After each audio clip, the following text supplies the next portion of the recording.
Ordinaria del Congreso de la República celebrará en la ciudad de Guatemala el jueves 22 de febrero del 2024 a partir de las 10 horas en la forma siguiente. Primero, aprobación del acta de la sesión anterior. Segundo, despacho calificado. Tercero, iniciativas de ley. Cuarto, discusión en primer debate del dictamen y proyecto de decreto que dispone a aprobar la Ley de Promoción de Alimentos de Alimentación Saludable, iniciativa 5504.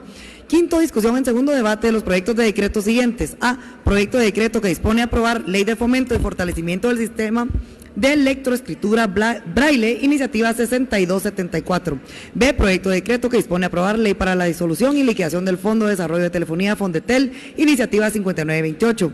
Sexto, discusión en tercer debate de los proyectos de decreto siguientes. A, proyecto de decreto que dispone a aprobar Ley de Protección para la Cuenca del Lago Petén-Itzá, iniciativa 5704. B, proyecto de decreto que dispone a aprobar reforma de la Ley de la creación del Instituto de Recreación de los Trabajadores de la Empresa Privada de Guatemala, decreto número 1528 del Congreso de la República, iniciativa 6314. C, proyecto de decreto que dispone a aprobar reformas al decreto número 6169 del Congreso de la República, Ley Protectora de la Ciudad de la Antigua Guatemala, iniciativa 4252. D, proyecto de decreto que dispone a aprobar reformas al decreto número 46-2007 del Congreso de la República, Ley Consejo Nacional de Atención al Migrante Guatemalteco, iniciativa 5850. Séptimo, discusión en tercer debate por artículos y redacción final del proyecto de decreto que dispone a aprobar reformas al decreto número 28-2010 al Congreso de la República, Ley del Sistema Alerta Alba Kenneth, iniciativa 5883. Octavo, mociones y proposiciones.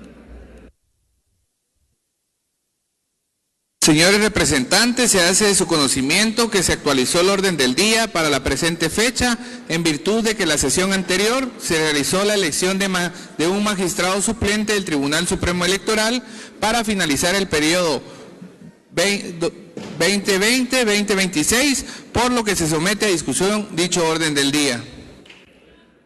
No habiendo discusión, se entrará a votar. Se realiza llamada a votación. Se abre a votación la aprobación del orden del día.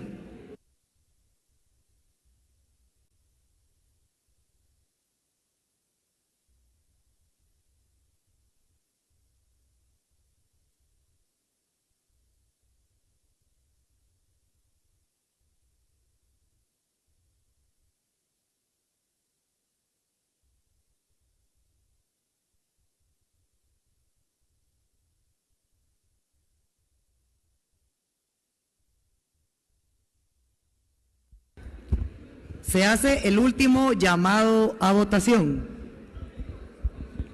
En este momento se cierra la votación. El resultado de la votación es el siguiente: 54 a favor, 23 en contra, 83 ausentes. Por lo tanto, habiendo mayoría, queda aprobado el orden del día. Punto primero, aprobación del acta de la sesión anterior. Señores representantes, el acta de la 10ª sesión ordinaria fue remitida electrónicamente con anticipación. En ese sentido, se somete a discusión dicha acta.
No habiendo discusión, se entrará a votar.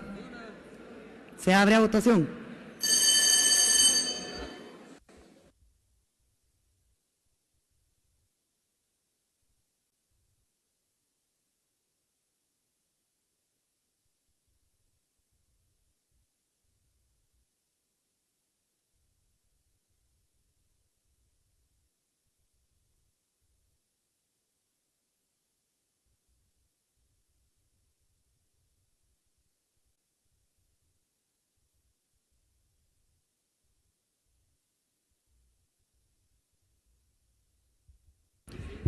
Se hace el último llamado a votación.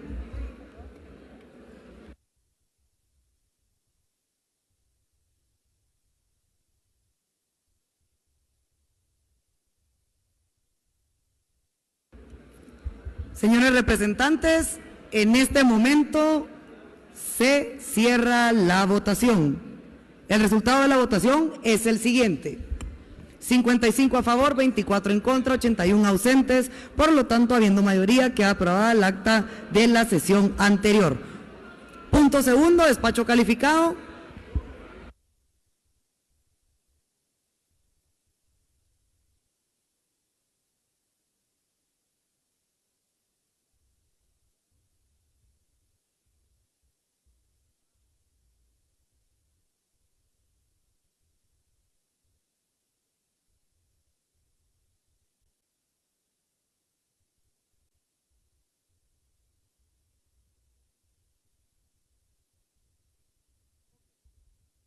Señor presidente, Secretaría le informa que no hay despacho calificado previsto para la presente sesión. Punto tercero, iniciativas de ley. Iniciativa que dispone a aprobar reformas a la Ley de Tránsito para la anulación de infracciones de tránsito que no están debidamente notificadas y acreditadas. Iniciativa 6122. Exposición de motivos. Honorable Pleno, el derecho de defensa es consagrado como un derecho humano y un pilar fundamental de los estados democráticos, ya que ningún individuo puede ser sentenciado o sancionado sin haber sido notificado o citado de la existencia de un proceso legal o administrativo en su contra, además de oído y vencido ante la autoridad judicial o superior en la que se resuelvan las diligencias. Es por ello que la norma suprema de la que emana el demás ordenamiento jurídico perceptúa las condiciones en que se deben proteger y resguardar el derecho de defensa en su efectivo y debido cumplimiento, tanto de los guatemaltecos como de la institucionalidad estatal. En este sentido, es responsabilidad del Estado crear condiciones para evitar las aristas que constituyan el derecho de defensa, no menoscaben ni se limiten a través del debido cumplimiento de lo establecido en las normas ordinarias. Actualmente, las municipalidades, a quienes la Ley de Tránsito les delegó la competencia para administrar el tránsito de su respectivo territorio de circunscripción geográfica, han vulnerado el derecho de defensa a través de las plataformas digitales. Las autoridades de tránsito suelen no cumplir con notificar o citar al conductor de imposición de una infracción y únicamente proceden a publicarlo en el sistema electrónico que administran, lo cual contraviene a la Ley de Tránsito, pues las multas deben ser comunicadas de forma expresa a todo conductor que haya infringido con la normativa vigente. Adicionalmente, las multas que son publicadas carecen en algunas circunstancias de medios probatorios que otorguen credibilidad en la infracción impuesta, dando lugar a la constitución de mecanismos de que carezcan transparencia y a la imposibilidad que los conductores apelen a una infracción que consideran autoritaria.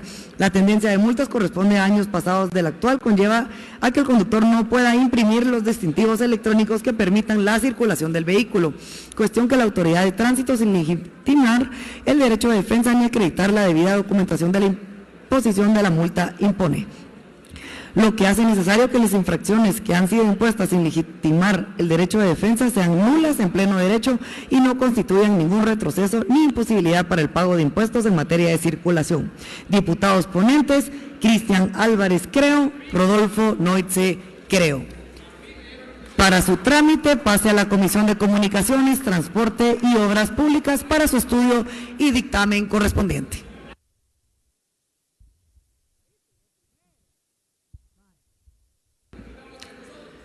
Iniciativa que dispone a aprobar Ley de Medicinas a Precio Justo, iniciativa 5901. Iniciativa de ley Medicinas a precio justo, exposición de motivos. Es conocido de forma general el reclamo de muchos guatemaltecos hacia los altos precios de los medicamentos y esa desventaja social ha sido objeto de denuncias públicas. Además, ha surgido investigaciones periodísticas que han pasado los años sin que el Estado de Guatemala proteja el derecho de la salud en armonía con la actividad empresarial. Nuestra Constitución política hace referencia a que el derecho a la salud es un bien público y por lo tanto conservarla y recuperarla no puede ser vista como un mecanismo de riqueza empresarial desmedida, toda vez que el guatemalteco no tenga los recursos para comprar los medicamentos que le aseguran la vida. Esto incluso lo pone en riesgo. En abril del 2014, una investigación periodística de Prensa Libre expuso cómo los medicamentos en el país tenían el 300% más del costo que El Salvador, Honduras, Costa Rica y México. Asimismo, la publicación consignó que la Dirección de Atención y Asistencia al Consumidor, DIACO, y el Viceministerio de Salud del Ministerio de Salud realizarían acciones conjuntas, pero no se indagó en los valores de las medicinas. En diciembre del 2019 se volvió a evidenciar el elevado precio de las medicinas en Guatemala por el diario La Hora.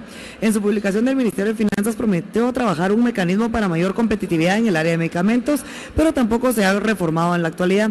Hoy día no hay variación en el precio de ciertas medicinas que marcaron los medios de comunicación. Por ejemplo, el medicamento Cataflam del laboratorio Novartis, que es analgésico, cuesta en el país 162 quetzales, pero en El Salvador la misma presentación tiene el valor de 49.50 quetzales. En Nicaragua tiene el precio de 43.85 quetzales, lo que da una diferencia del 30%. Las 14 tabletas de Benicar de 20 miligramos para la hipertensión en Guatemala cuestan 327 quetzales, pero en México cuestan 154 quetzales y en El Salvador 157 quetzales. El Nexium de 28 tabletas de 40 miligramos para problemas gástricos se vende en el país a 843.90 quetzales, pero en El Salvador esa cantidad de medicina cuestan 434.89 quetzales. La diferencia del precio es de 409 quetzales. El acceso al precio justo de medicinas no se ha procurado y mientras eso pasa, se han propuesto optar por la adquisición de dosis por medio de la Oficina de Naciones Unidas de Servicios de Proyectos UNOPS. En la actualidad, el Instituto Guatemalteco de Seguridad Social usa este mecanismo para establecer de abastecer los medicamentos a sus afiliados. ¿Y qué decir de las enormes necesidades de dar protección social y otorgar el derecho a la salud por parte del Estado, haciéndose cada vez más insuficientes en la superación nacional de la nación para dichos fines y aún más si las demandas sociales de medicamentos se ven afectadas a través de las compras de medicamentos a precios muy superiores a lo que lo compran entidades estatales de otros países centroamericanos y que no deberían distar en diferencia de precios con Guatemala. Por tal razón, es importante que el Congreso de la República pueda conocer, discutir y aprobar una legislación que de alguna manera trascienda hacia los deseos de los guatemaltecos de contar con más oportunidades de conservar y recuperar su salud pagando precios justos en los medicamentos y también poder recibir del Estado los medicamentos que muchas veces se les niega bajo el argumento de no existir presupuesto para ellos, el haberse adquirido a precios superiores a los que el mercado competitivo y comparativo a nivel centroamericano. Esta iniciativa persigue un solo objetivo: darle a los guatemaltecos la alternativa de cuidar su salud a través de precios competitivos y comparativos con otros países centroamericanos que, al igual de Guatemala, existe por la razón de buscar la realización del bien común. Diputados ponentes: Juan Carlos Rivera Esteves, para su trámite pase a la Comisión de Salud y Asistencia Social para su estudio y dictamen correspondiente.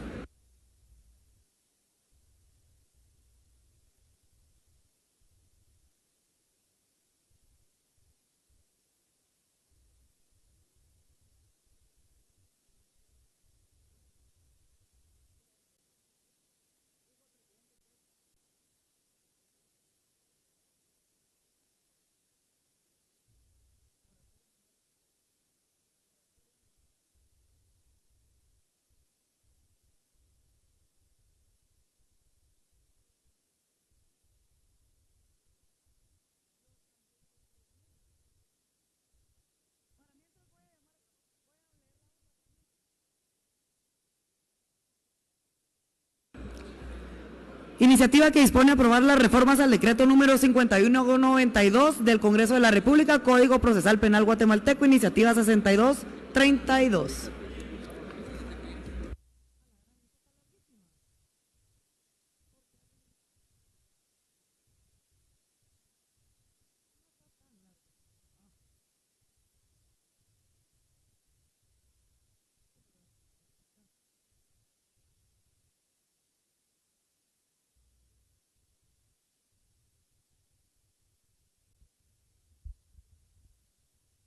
Exposición de motivos. 1. Considerando el orden constitucional y decisiones político-criminales.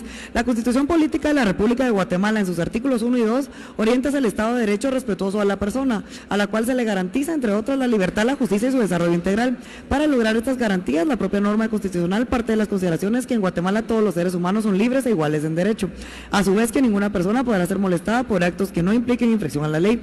De este modelo constitucional de garantías exige que las autoridades del Estado, la observación de una serie de limitaciones que son de obligado cumplimiento cuando toma decisión de limitar el derecho de libertad, puesto que la historia política enseña que las intervenciones de dicho derecho pueden ser aprovechadas de forma arbitraria en lesiones a otros como la integridad personal, el patrimonio e incluso la vida.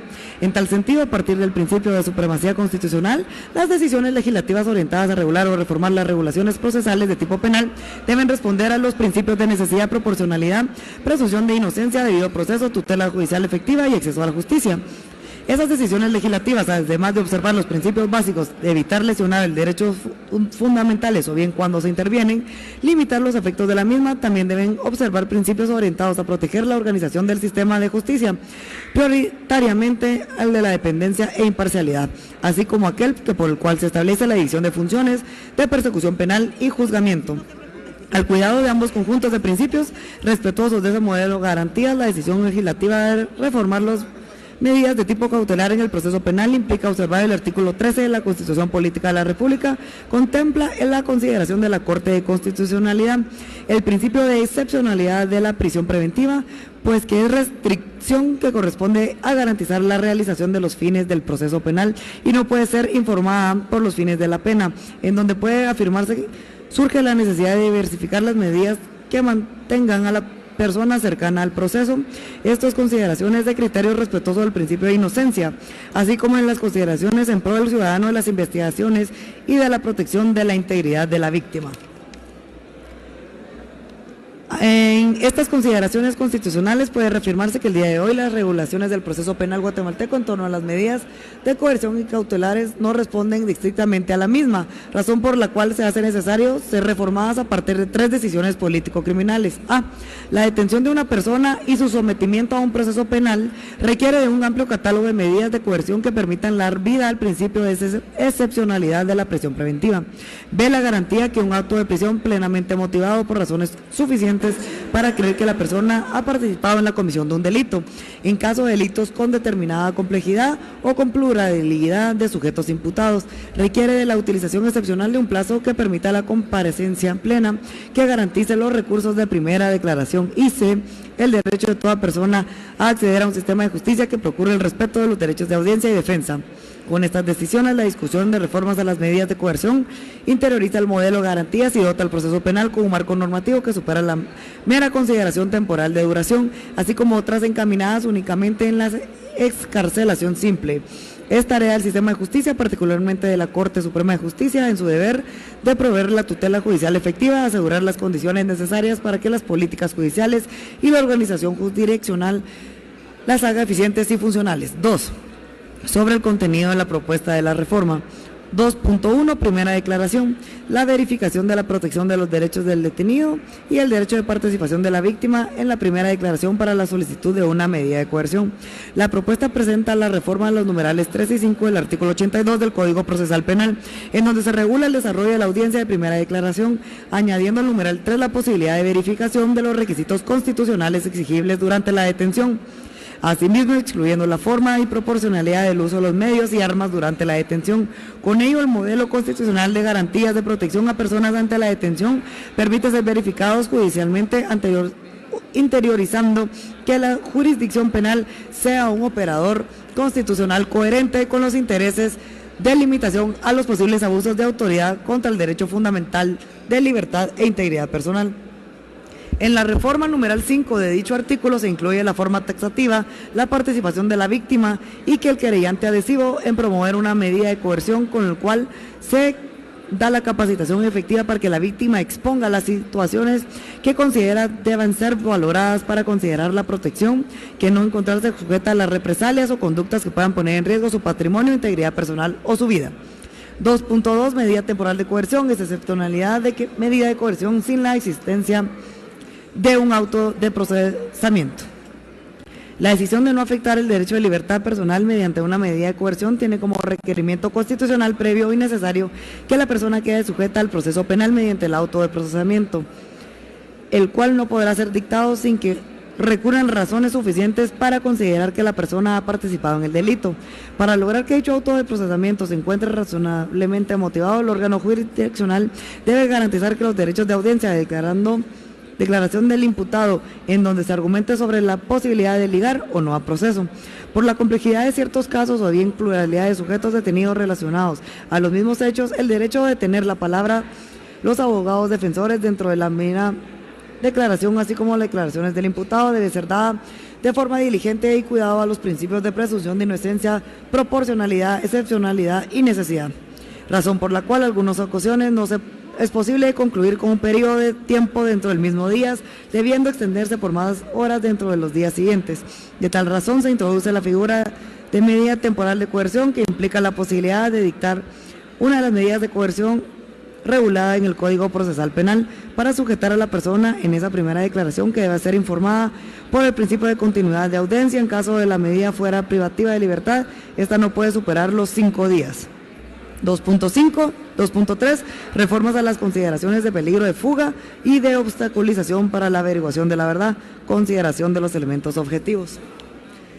Se reforma el artículo 262 del Código Procesal Penal, eliminando los numerales actuales 2, 3 y 5, manteniendo los numerales 1 y 4, que se reforman en su texto para permitir que las consideraciones sobre el peligro de fuga respondan a elementos coherentes con las garantías constitucionales en cuanto al principio de presunción de inocencia y necesidad. A su vez, se reforma el artículo 263 añadiendo un numeral 4 que incorpora la capacidad de influencia social, política o económica del sujeto que pueda estar utilizada para obstaculizar la averiguación de la verdad. 2.4. Medidas de coerción clasificando en no privativas de libertad y privativas de libertad. La regularización actual de la denominada medida de sustitución en las medidas de coerción no privativas de libertad, o bien aquellas restringen la libertad de locomoción sin que impliquen la permanencia de la persona en un centro de detención. Dicha situación da lugar a interpretar que actualmente en Guatemala la única medida de coerción es la prisión preventiva, lo cual debe ser corregido. Por ello, la reforma crea dos tipos de medidas de coerción: A, no privativas de libertad, y B, las privativas de libertad.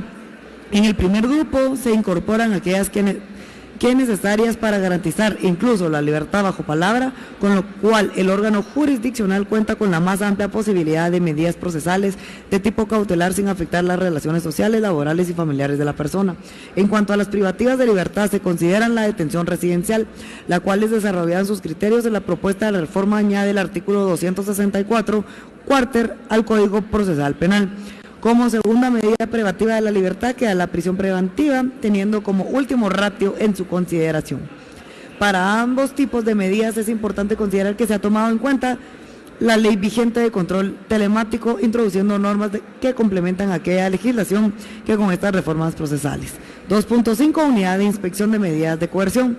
Se crea una unidad de inspección de medidas de coerción dentro del organismo judicial para que la Corte Suprema de Justicia pueda blindar los jueces y tribunales de información suficiente sobre las medidas de coerción en las dictadas. Así, esta unidad tiene entre sus funciones principales recopilar, sistematizar, actualizar, producir y proveer información para la aplicación de estas medidas. Esta unidad, que deberá estar coordinada con el control telemático, además deberá coordinar con los registros estatales y públicos mecanismos de identificación pronta y precisa que permita al juez obtener todos los datos civiles de las personas detenidas, particularmente cuando las personas parezcan a grupos de simulación de vulnerabilidad, verificar que el imputado se encuentre cumpliendo con las medidas de coerción no privativas de libertad y coordinarse para el efecto con el Centro de Control Telemático para la obtención de informes adecuados, establecer un sistema de registros, estadísticas e información sobre las medidas de coerción que se dicten, brindar información cuando el juez lo requiera sobre determinada persona y su cumplimiento, gestionar información actualizada sobre personas detenidas y prisión preventiva. Esta información será pública y de acceso inmediato para el efecto de los órganos jurisdiccionales, y además constituciones involucradas estarán obligadas a remitir de manera inmediata, periódica y permanente la información pertinente y seguimiento a la alerta sobre plazos de prisión preventiva en centros de privación de libertad. Esta unidad responde a una de las necesidades más sentidas dentro de la función aplicación de justicia en modelo de garantías judiciales, pues permite, entre otras cosas, registros adecuados al tiempo de una persona en prisión preventiva, con lo cual la disposición de plazos para excarcelación por este tipo de prisión pueda ser verificadas oportuna y diligentemente. 2.6. Cesación del encarcelamiento. Como respuesta a la necesidad de que el proceso penal orienta también disposiciones de tipo político a lo interno de las instituciones que conforman el sistema de justicia penal del Estado, se reforma el artículo 268 del Código Procesal Penal, introduciendo cuidadosamente plazos procesales que garanticen la continuidad del proceso penal y a su vez garantice la sujeción de la persona del mismo. Es importante hacer notar que la cesación del encarcelamiento puede proponer no responder beneficios penales o penitenciarios para la persona con sentencia firme, sino para quienes se encuentran en prisión preventiva dentro de las distintas etapas del proceso penal guatemalteco, con el cual el único efecto tiene la cesación del cambio de medida de coerción, más no el que determinación del proceso, mucho menos el que la cosa juzgada o extinción de la responsabilidad penal. 2.7. Otras reformas complementarias. Se dispone dar coherencia al texto del artículo 272 del Código Procesal Penal, por el cual se regula la falta de mérito de tal cuenta. Una vez dictada la falta de mérito, no proceda ninguna otra medida de coerción, sino la libertad inmediata del detenido, disposición que actualmente es confusa. Se legisla el artículo 277 bis, introducción un plazo de 3 días al juez para la realización de la revisión de la medida de coerción cuando ésta ha sido solicitada.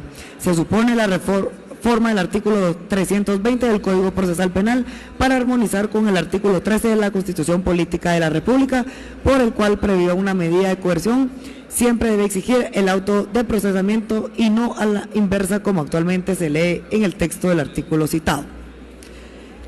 Diputados ponentes: Walter Rolando Félix López, Andrea Beatriz Villagrán Antón, Carlos Enrique Mentús Morales y compañeros. Para su trámite pase a la Comisión de Gobernación para su estudio y dictamen correspondiente.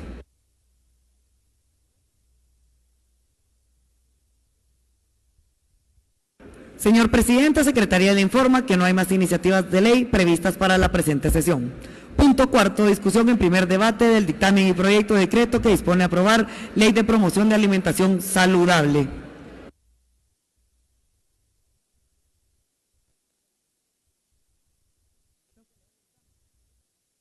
Señores representantes, el día de hoy contamos con la visita del Comité de Celebración de Fundación de los 101 años del Instituto Normal Centroamericano para Señoritas Incas, las cuales damos una cordial bienvenida a este alto organismo del Estado.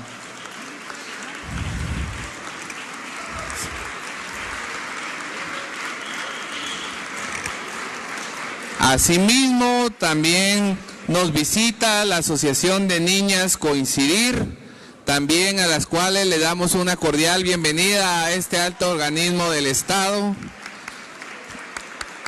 al hemiciclo parlamentario. Sean bienvenidas.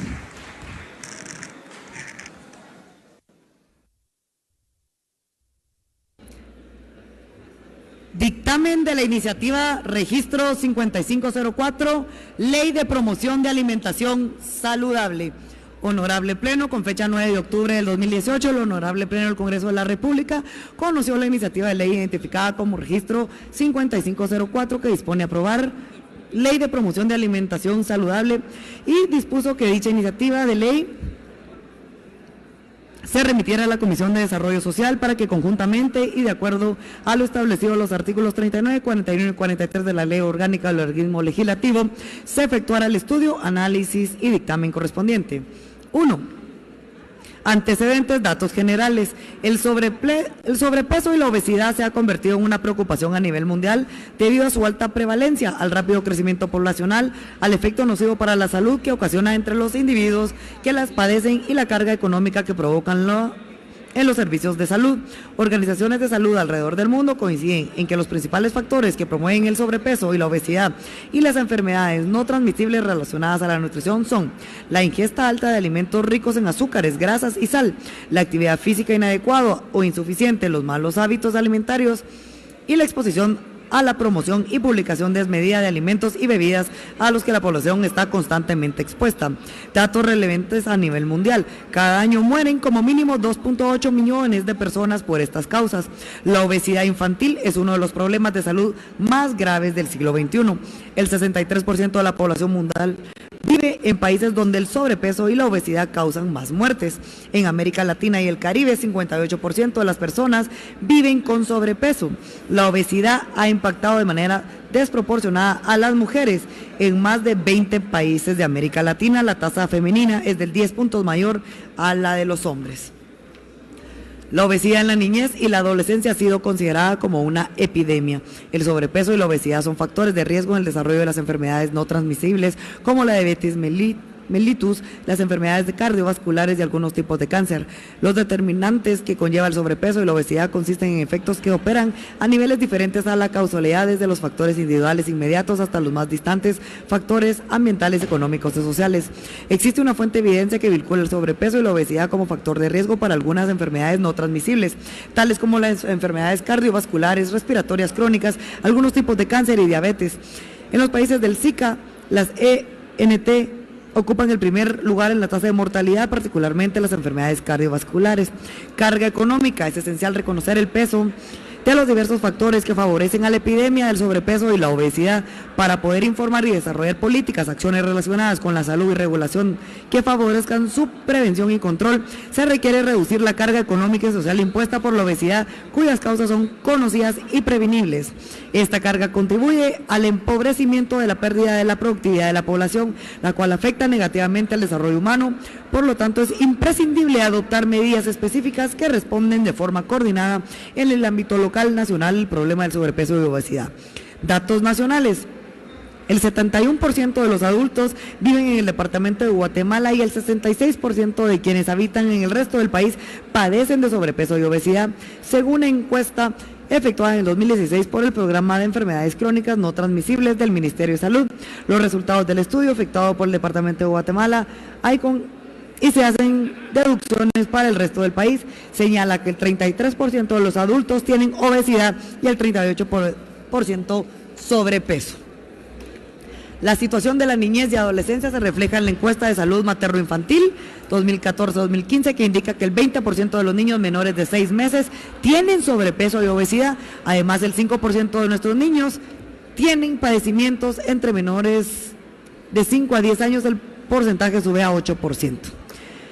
Para establecer cómo está situada en los adolescentes, en el 2016 se efectuó otra encuesta que reveló que el 30% de la población entre 11 y 15 años tienen sobrepeso y otro 10% obesidad.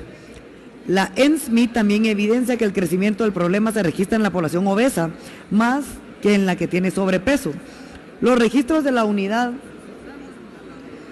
de epidemiología de la cartera revelan que durante el 2016 se atendieron 4.275 pacientes con obesidad. Entre ellos hay 5 niños menores de 1 mes de vida y 6 personas con más de 70 años.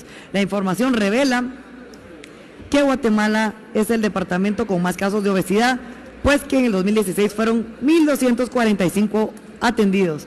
Le siguen Petén con 554 casos, mientras que en Chiquimula se registraron solo 5.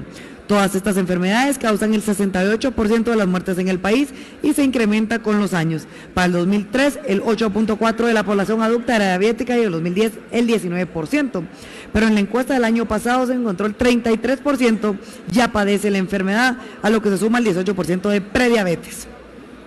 Igual sucede con la hipertensión arterial, pues en el 2003 el 13% de los adultos guatemaltecos tenían presión alta, pero según la reciente encuesta la cantidad se elevó a 33%. Segundo contenido de la presente ley, el articulado que consta de una norma propuesta se desarrolla en 3 títulos cuyo contenido se describe a continuación. Título 1, disposiciones generales. En este título, que consta de 5 títulos, se establece el objeto de la ley, el ámbito de la aplicación, las definiciones, establece el arte del rector, las funciones y responsabilidades del mismo. Título 2, alimentación saludable. En este título, que consta de 16 artículos en los cuales se establece la elaboración de guías alimenticias alimentarias para la población sobre la promoción de alimentación saludable en los establecimientos de educación, las instituciones relacionadas a la salud, población en general. Se habla sobre la regulación de la publicidad y promoción dirigidas a menores de 18 años de edad, con criterios para evaluar nutrientes críticos en alimentos preenvasados, eliminación progresiva de las grasas trans en los alimentos preenvasados, los sellos de advertencia nutricional en los empaques, la función, la obligatoriedad, las excepciones, las especificaciones, las características y el tamaño de los mismos. Se indica que sobre la autorización que la impresión de etiqueta de alimentos preenvasados, la tributación especial con sellos de advertencia nutricional, la administración, destino y distribución de los fondos recaudados. Se crea la Comisión de Supervisión de Incumplimiento a la Ley. Se establecen las sanciones por falta de veracidad, violación al alza de precios cargados al consumidor final, violación a la regulación de publicidad, la responsabilidad de los directores de la establecimientos públicos, privados, instituciones en general que incumplan con las disposiciones. Título tercero, disposición de transitorias finales. Se establece la emisión del reglamento y se estipulan 360 días de calendario a las fabricantes, productos y distribuidores e importadores a partir de la vigente ley para hacer las adecuaciones y ajustar los productos a estas disposiciones, pudiendo colocar en forma la estampa de los alimentos preenvasados ya distribuidos. Tercero, análisis de la comisión. Después de los estudios, análisis y contenido de iniciativa de ley, la Comisión de Desarrollo Social considera que la misma es una propuesta que apego a lo establecido a la Constitución Política de la República, al espíritu y objetivos trazados en cumplimiento a los objetivos 2 y 3 de desarrollo sostenibles a la Organización de Naciones Unidas y cumple con las necesidades de estrategias para la lucha contra la malnutrición. Es una ley de dirección a la funcionalidad del comercio y orienta el derecho a la información que tienen los ciudadanos y mantiene la libertad de derechos de compra. Es un aporte al desarrollo social priorizado, la nutrición y fomentando los hábitos alimenticios necesarios para la salud. Se sustenta el diagnóstico de la realidad social, nutricional y el conocimiento y estudio de las estrategias múltiples aplicadas a Latinoamérica. Sin embargo, esta comisión considera necesario realizar modificaciones que indiquen que los costos de impresión correspondientes a los sellos no deberán ser cargados o reflejados al consumidor final por medio de un alza de los precios. Siendo así, se modifica el artículo 21, incorpora el numeral 21.3, modifica el artículo 23 e incluye la literal del artículo 24. Consideraciones de las comisiones. La Comisión de Desarrollo Social para dictaminar se basó en las participaciones de las siguientes iniciativas y contaron con la participación de las siguientes instituciones: OPS, Ministerio de Economía, Ministerio de Finanzas, Secretaría de Seguridad Alimentaria, INCAP, INCOPAS, Procuraduría de Derechos Humanos, FAO, IPN-USAC, Universidad Panamericana, Universidad del Valle, como resultado del proceso de consultas, diálogos y mesas técnicas pertinentes a efecto de realizar una iniciativa estructurada y con políticas técnicas viables a realizar dictamen correspondiente. Dictamen. Por razones expuestas, basado al artículo 43, Ley Orgánica del Organismo Legislativo, la Comisión de Desarrollo Social emite dictamen favorable con modificaciones a la iniciativa con el número 5504 que dispone aprobar Ley de Promoción de Alimentación Saludable, presentándola a consideración del Honorable Pleno del Congreso de la República de Guatemala para que proceda de conformidad con lo que establece la Ley Orgánica del Organismo Legislativo. Emitido en la sala de sesiones del Congreso de la República, ubicado en el salón número 15 del edificio Centro Vivo, en la ciudad de Guatemala, el día 23 de octubre del año 2018. Presidente Jairo Joaquín Flores Divas, vicepresidente Jaime Octavio Lucero Vázquez, secretario José de la Cruz Cutzal Mijangos. Firman los diputados Juan Armando Chun, Mario Taracena, Carlos Alberto Barreda, Marcos Antonio Lemus.